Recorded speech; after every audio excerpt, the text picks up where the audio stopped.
Hello and welcome back to the Life of Nurse podcast. I know it's been a little bit of time since we uploaded our last episode, but as we come to the close of the year, I think it's important to cover some of the topics in the watch world that have happened, especially with sort of modern releases and breaking news across the watch world.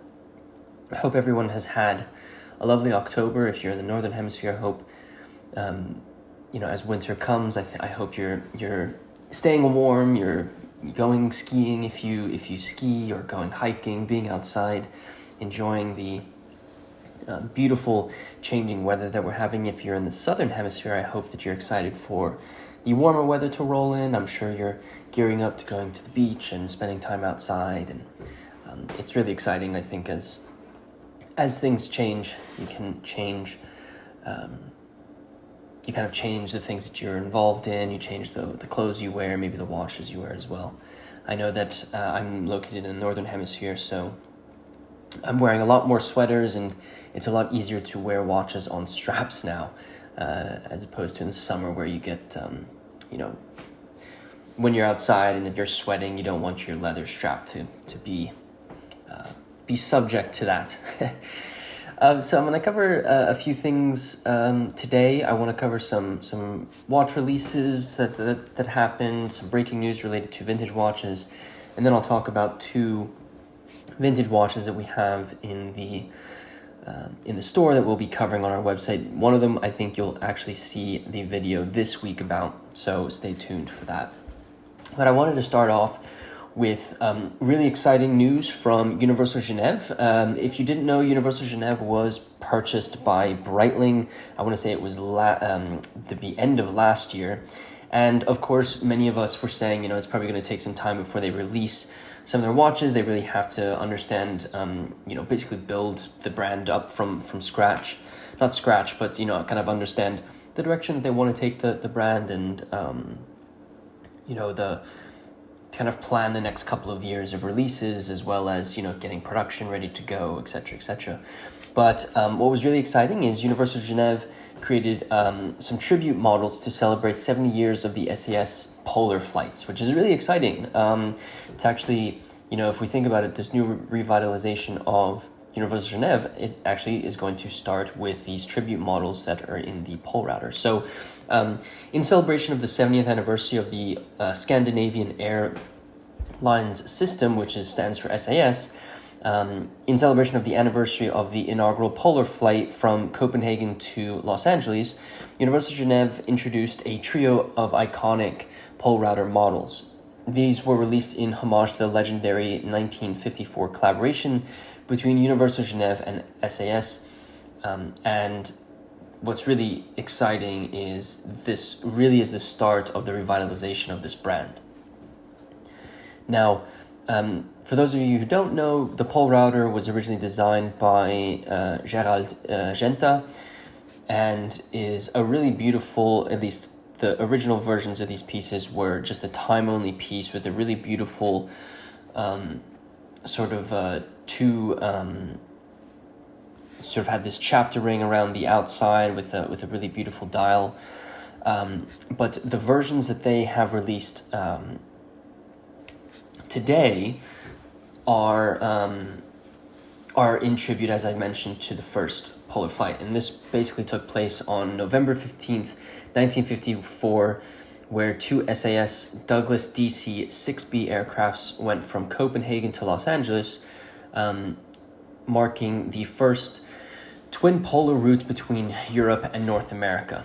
And this was quite pioneering in the world of aviation, because it shaved 2,600 kilometers off the traditional routes, making global travel a lot more efficient.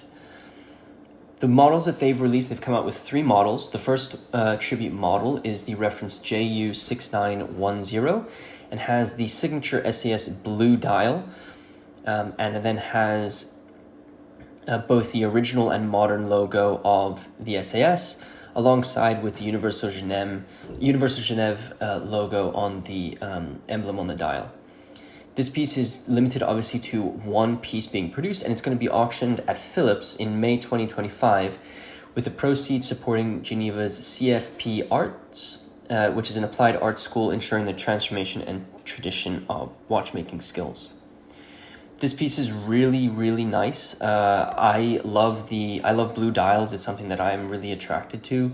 It also comes on a 18 karat white gold handcrafted bracelet that was made by Laurent Jolet. And I'm positive that this piece is going to do very well at auction. There are two other versions that they came out with. The one is a stainless steel version, which is the reference AU6910, that is basically quintessential Polerouter, and then they also have an 18 karat red gold version, which is the RU6910. And to my knowledge, these pieces are not going to be sold. I think they were created but will not be offered for sale anywhere. I don't actually know what is going to happen with them, but I know that they are not going to be auctioned like the JU6910. Something else that's cool to note is that they will be using, in these pieces, they have the micro rotor movements that first appeared in the late 50s with the caliber 1-69, which is a micro rotor movement that, to my knowledge, they are new old stock movements from University of Genève that have been fitted in these pieces, which I think is quite cool. Taking new old stock movements from the original Polerouter and putting them into these newer versions that will be part of this trio collection that sort of starts the jump for University of Genève, I think is just a really cool fact as well. I am a huge University of Genève fan. If you've been following Life on the Wrist or just following me over the past several years, you'll know that I absolutely love the brand. We've covered a couple of University of Genèves on the channel. We've had some chronographs, some Polerouters. I had a Polerouter Jet that I thought was really beautiful, but the sleekness and thinness of these pieces are really beautiful. And if these are anything to go by with what we're going to be seeing from the brand coming up, I think it's very exciting, at least for those of us who are interested in the history of the brand. These watches are also, they didn't blow them up in size. They're 35 millimeter in diameter, which is it is the original size of these watches, which is quite exciting. And I think that respect to their past it's at least coming out with this trio. Now there's a long runway for them to go. We'll have to see what they end up doing with sort of their larger collection that they'll be selling, but let's hope that the good times keep rolling. All right, next up, I wanted to talk about GPHG. So if you didn't know, the Grand Prix de Horlogerie de Genève took place at I would say about 10 to 15 days ago, depending on when you're listening to this, but it was basically in the first half of November 2024. And there were some great watches that won some great prizes. If you don't know, the GPHG is really it's kind of like the Oscars of watchmaking. It takes a look at the watches that were released in the past year, and there are various prize categories that watches can win, and they end up obviously voting for the best watches.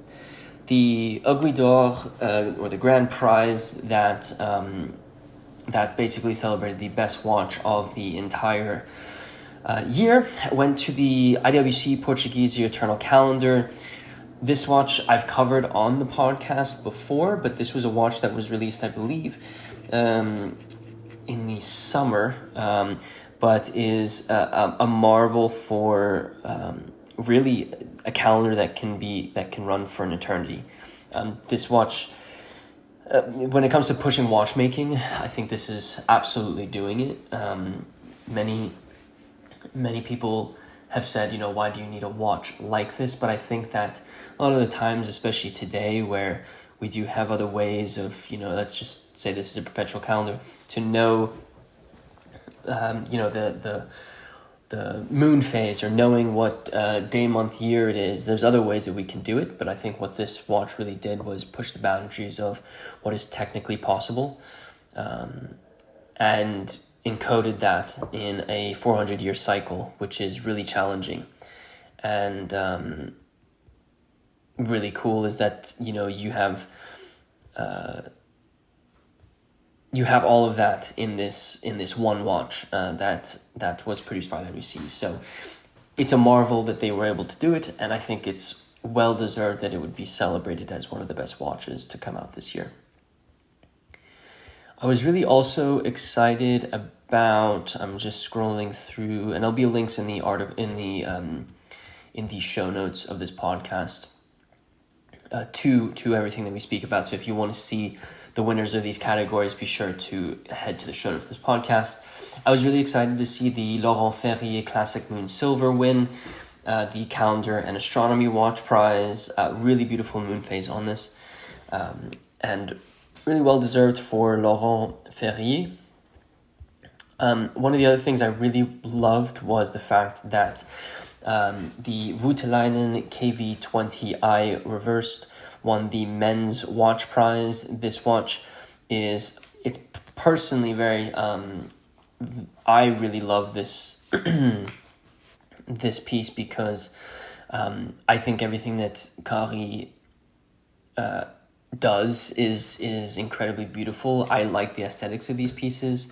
I loved, I fell in love with Kari because he helped Max with a lot of his early watches for MB&F, and I think it really showcased what he was able to do as a watchmaker, and it's really exciting to see him having a lot of success on his own. And I've said this a few times, but I think it's well deserved and well recognizing the incredible things that he was doing. Always have to give a shout out to H. Moser. The Streamliner Small Seconds Blue Enamel won the Time Only prize. Beautiful Streamliner case design, especially with the bracelet.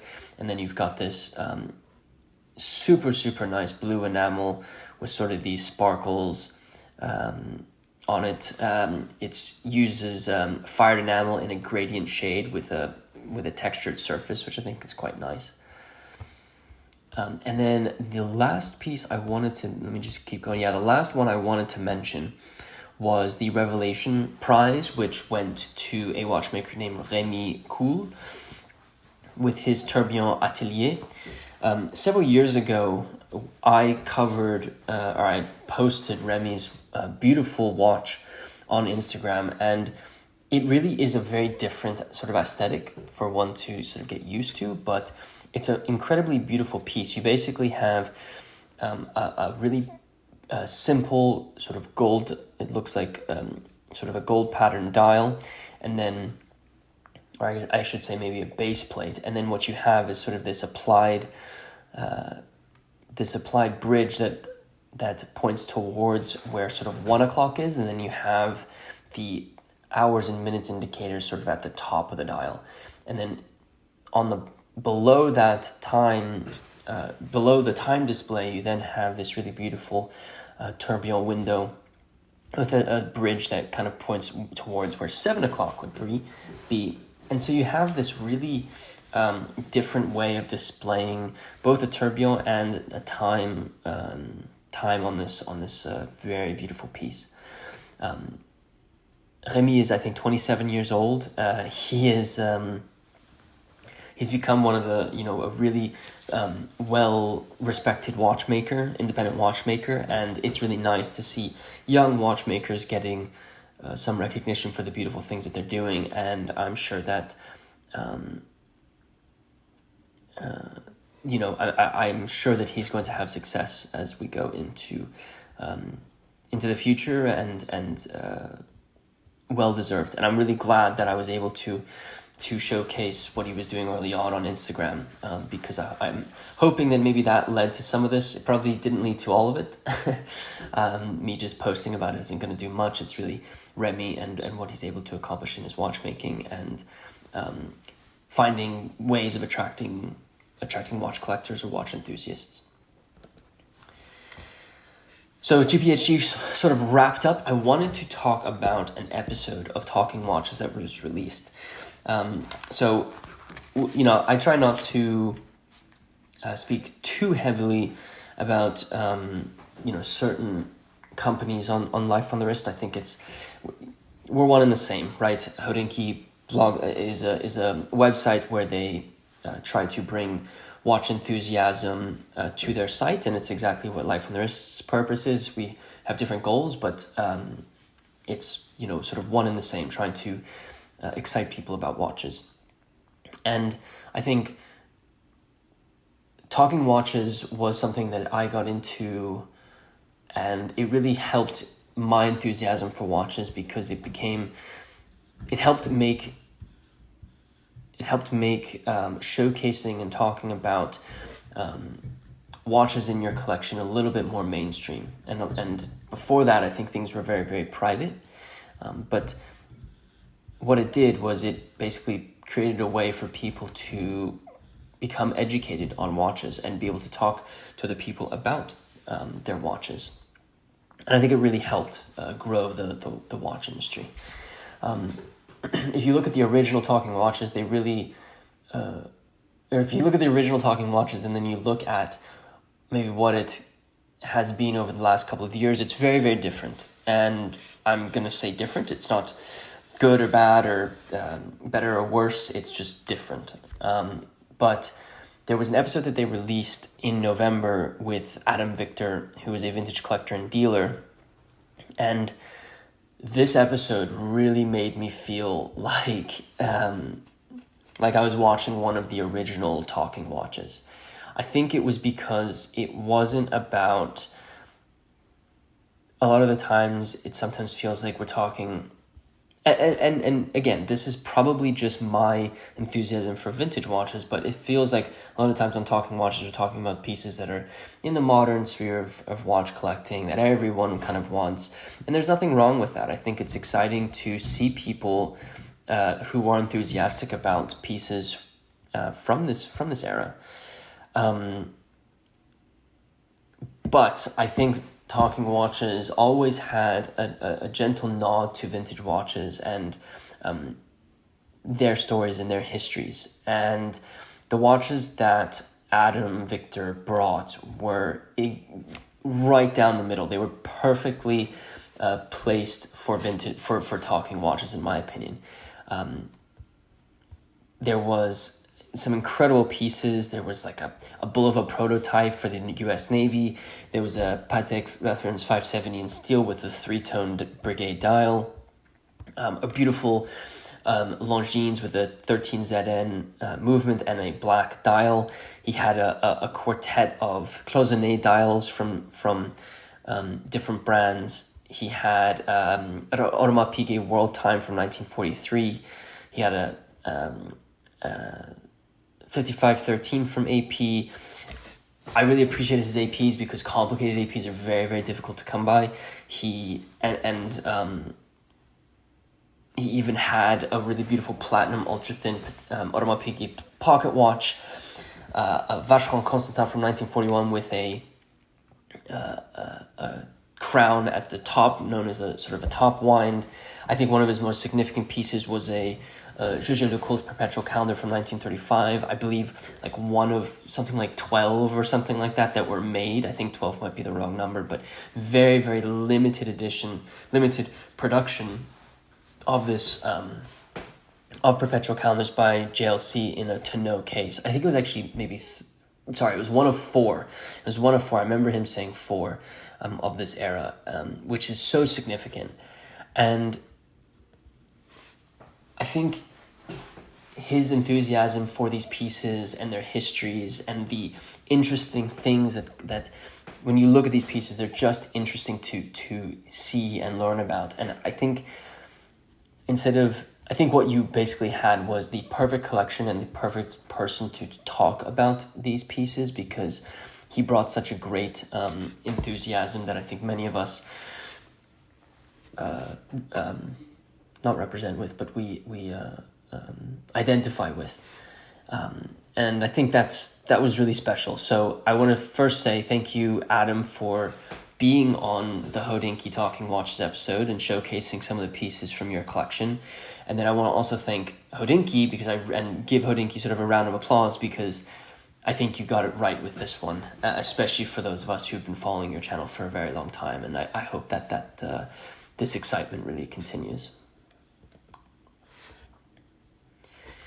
Continuing in the vintage watch side of things, there was a very exciting or a very sort of groundbreaking piece of information that came out in November, but that was that the Swiss courts had published that they found that John Lennon's Patek Philippe reference 2499 belonged to Yoko Ono, the wife of John Lennon. For those of you who don't know, there's plenty of information about this online, but essentially, John Lennon owned a Patek Philippe reference 2499 stamped with a Tiffany dial, and it has an inscription on the case back. And this was a gift from Ono in, I believe, 1980 for his 40th birthday when they were obviously in New York. And this watch has a storied history where there were rumors that this watch was stolen or it was gifted to someone close to Yoko Ono, but eventually this individual called Mr. A purchased it from Auctionata and then went to Christie's to try and get a provenance letter because Auctionata could not do that, but Mr. A went to Christie's because he knew that Christie's had a relationship with Yoko Ono and wanted to leverage that to get a provenance letter. All this came out, and basically Yoko Ono wanted to was fighting that this watch was her property and it was taken without her knowledge. Mr. A ended up pursuing the legal system and went to Swiss courts with this, and it ended up, the Swiss courts ended up identifying that, or I guess concluding that the ownership of John Lennon's Patek Philippe reference 2499 was Yoko Ono's. Now, what's really great is this Mr. A was sort of a mystery, but there was a video that was posted on Instagram by Julien De Simone, who is the son of Maurizio De Simone, and he officially identifies himself and his father as the Italian collector referred to as Mr. A in the legal documents. And what he has done is basically posted a couple of videos on Instagram as well as on YouTube to sort of, and I'll quote him here, to stop all the rumors and misinformation we've been hearing about, and they basically shared the truth about the case. I'm not going to talk through what Julien De Simone talks about. He published 2 videos on YouTube where he kind of goes in depth into the process of how they approached it and how they came into the watch, why they went to Christie's, etc. So I'll leave links in the show notes of the podcast to those, but I encourage you to hear about it because it is, obviously their side of the story. I don't know if Yoko Ono or her representation will come out with their side of the story, but we will have to see.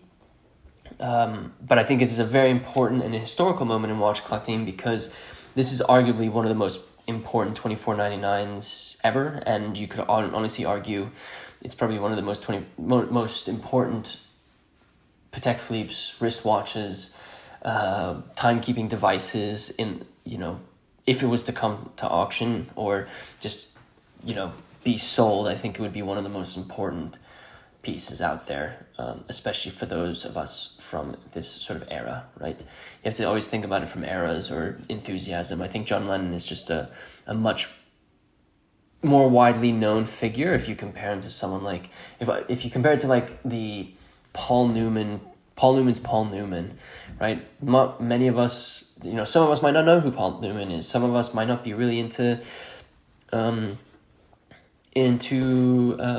race cars, or some of us might not be into film as deeply as some others of us. But I think most of us are into music, and most of us know the Beatles. So I'd say at least for this era, it would be probably one of the most significant pieces to come out. I'll end off sort of the news or the things that have happened over the last couple of weeks with the Patek Philippe that was the unique Patek Philippe that was released to be sold on November 25th, 2024 to benefit Children Action. For those of you who don't know, Children Action was established by a Swiss entrepreneur in 1994, and it's based in Geneva, and it's dedicated to making a positive impact on the lives of impoverished children around the world, with over 215,000 children helped to date. And there is a biannual fundraiser gala that includes a small section where there are items that are auctioned, and Patek Philippe has always been involved in this since 2005. And they've offered some extremely coveted pieces. Some come to mind as the reference 6000T Calatrava from 2007, the 5131J World Timer in 2012, excuse me.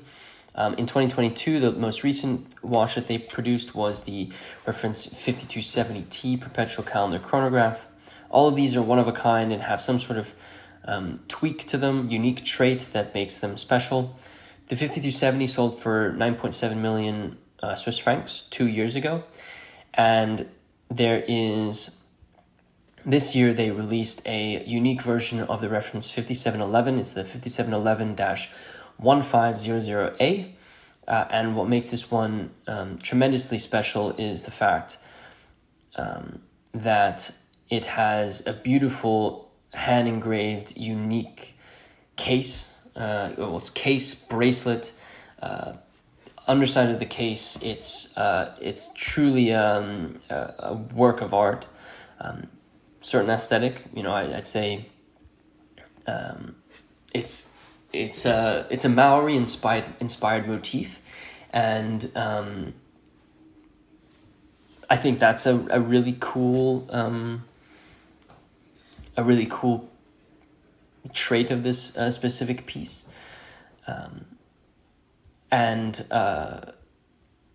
If we think back to the 5711s, I think the most expensive 5711 that sold was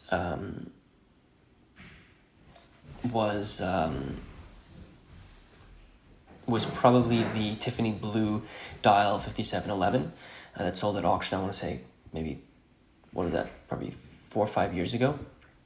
9.7 million Swiss francs, unique 5711 with this sort of Maori-inspired hand engraving. We'll see what it does, but whatever happens, I think it's going to a cause that's really important, and that's always the most important thing in my mind. All right, so enough with the news. We'll talk about a couple of pieces that we have in that we'll be covering on the channel. There's 2 pieces that we have in. This will probably wrap up the end of the year in my mind. And of course, what we'll do is we'll have an episode of the podcast where we talk about sort of our favorite pieces that we had this year, because we've had such diverse vintage watches on the channel and being able to cover some really cool pieces. And I think, again, for me, that's what makes watchmaking so exciting. And it's one of the reasons why I love that Talking Watches episode that I mentioned previously on the podcast, on this show. But today we have 2 pieces. The first is a Tudor Prince Oyster Date, reference 75203N. What was really cool about this piece is we had a 75203N with a beautiful linen dial. And the version that we have today is the same configuration. It's got a steel case with a yellow 18 karat fluted yellow gold bezel. However, it has this really beautiful sunburst gold dial. It's not linen, it's just a sunburst, very simple dial to it. And being able to compare this look to the linen dial that we had on the other watch was really beautiful, actually. It gives you a perfect representation of the contrast between what a linen dial can really do to a watch like this.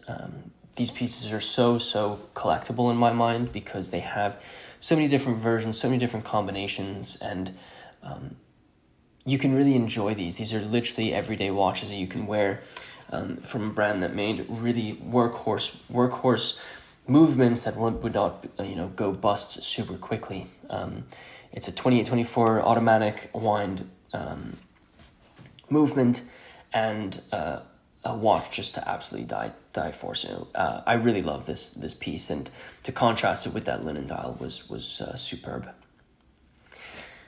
The second and last piece is a really nice triple calendar moon phase, and if you know me, I love this complication. I think it's one of the best, especially when you compare it to sort of their bigger brother being a perpetual calendar. Triple calendar moon phases are absolutely gorgeous, and the watch that we have today is a Walkman. It's from Walkman. It's a 35 millimeter Walkman with a triple calendar complication and obviously a moon phase at 6 o'clock. This piece is probably from around 1955. I believe it's running on the ETA caliber 1100, and it's obviously been modified by Walkman. But these movements were, I'd say, released or produced in that sort of era, the 1955 era. And I love the look of this piece. So it's got a stainless steel case, which is 35 millimeters in diameter, and that has this sort of three-piece construction. It's got obviously the case back. You've then got sort of the center case. And then on top of that, you've got your sort of crystal layer. And what I love about this is that the lugs of this watch are kind of, in a way, sort of claw-shaped and integrate with the mid-case, and really make the watch stand quite large on the wrist in my mind. What's really nice about this piece, and I think why I fell in love with it, was the fact that the dial has aged so nicely over time. It has a really even sort of toasted patina layer to it. And it contrasts really nicely with the rest of the watch. You then obviously have the full calendar, including the day of the week and the month. You've got apertures at just below 12 o'clock for those. You then have your pointer date around the outside. It's got a red hand that points to the date around the outside. And then you have the moon phase at 6 o'clock, which has a beautiful sort of golden moon and stars motif. And then you have the sort of this blue backdrop, which I think is nice. One of the things I also like is the blue of the moon phase matches the blue of the blue ink that was used for the date around the outside of the watch, and then you have a red hand for the pointer date and the red hand for seconds. So it's a nice contrast between the red and the blue, I think, and it makes it stand out quite nicely. For me, this is such a beautiful vintage piece. I love this complication. One, I love the age that this watch shows because it's so nicely toasted, and absolutely stunning piece. And really excited to cover this on the channel, and obviously we're going to have a video and article about this piece and its history. So stay tuned for that, but for now you can just enjoy the pictures of this piece. With that said, guys, I think we can wrap up this podcast for today. Thank you so much for watching. As I mentioned, there'll be links in the show notes to everything that we spoke about on this podcast, so be sure to head there. If you want to see some of the articles that we covered or pictures of the watches that we discussed, there will be links in the show notes to see that. While you're in the show notes, there are links to the Life on the Wrist website, lifeonthewrist.com, or you can head over to any of our social medias. Those are obviously going to have more watch content for you there, more watch content from Life on the Wrist. So be sure to follow us on any of those. And if you are wanting to chat about any of the topics that we spoke about in this podcast, be sure to shoot us a message. You can go to lifeonthewrist.com and there's a contact us section. Or while you are on our Instagram or whatever social media you're at, you're more than welcome to contact us there. With that said, guys, thank you so much for listening to this podcast. If you are located in the USA or you celebrate Thanksgiving, I wish you all a very happy Thanksgiving. There's so much to be grateful for, and I hope you take a moment to appreciate that. Even if you don't celebrate Thanksgiving, it's always great to take a moment and do that. With that said, guys, thank you so much for listening to this podcast, and until next time.